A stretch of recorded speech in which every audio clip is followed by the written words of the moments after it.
Today we take for granted the principle that each adult should have an equal vote. The idea that one person's vote should count for more than another's seems a violation of our basic sense of democracy, even a violation of human rights. It comes as something of a shock, therefore, to realize that until 25 years ago, the votes of some Connecticut residents counted for 10, 20, or even 30 times as much as those of others. The establishment of one person, one vote in 1965 started one of the greatest political revolutions in Connecticut history.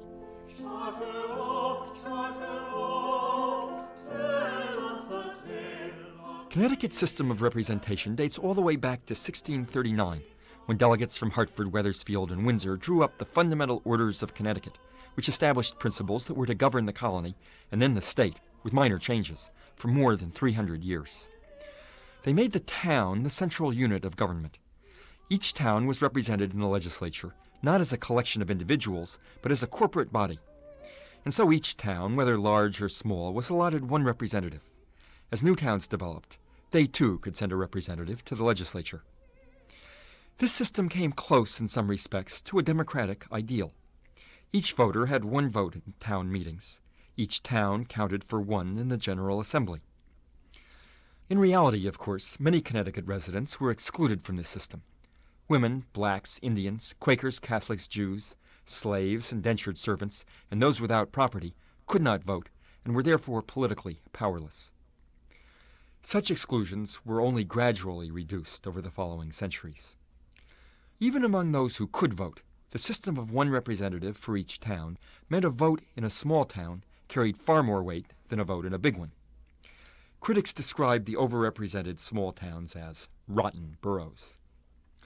In 1962, the Supreme Court of the United States decided for the first time that federal courts could hear lawsuits challenging legislative apportionments. In Connecticut, the League of Women Voters brought suit to challenge the apportionment of the legislature.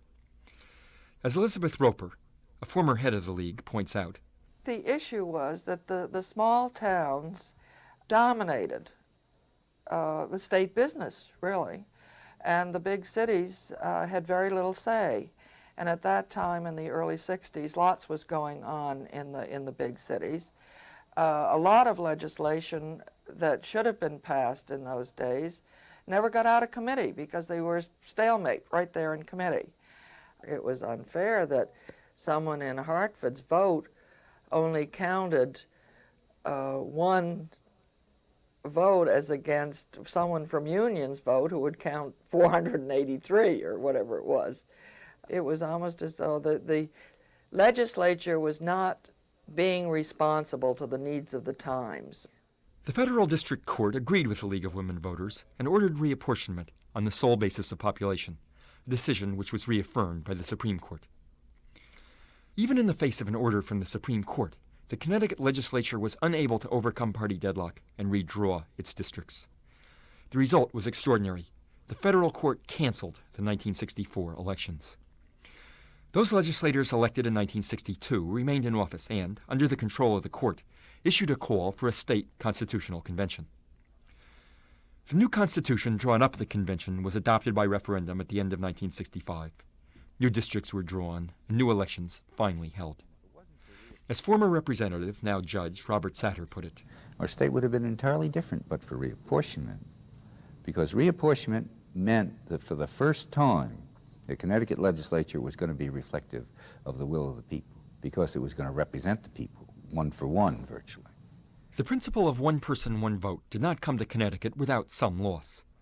Connecticut's rotten borough system gave unequal power to a small rural minority, a power which was often ceded, in turn, to the state's conservative business leaders.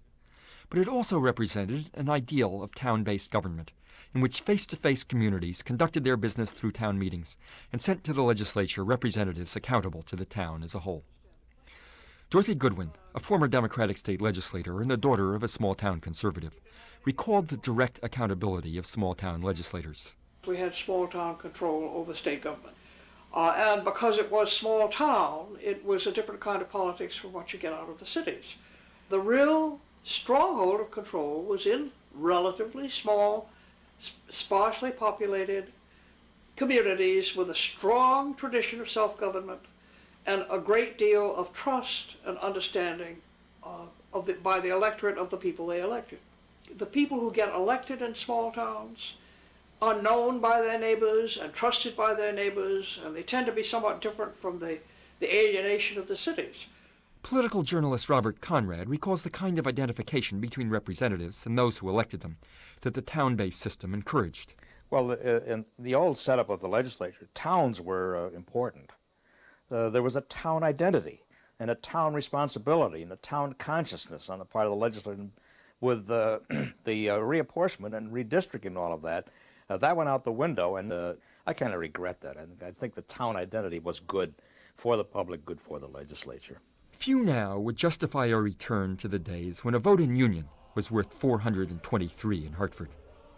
But many might wish to regain the kind of bond between people and government that a small town-based democracy allowed.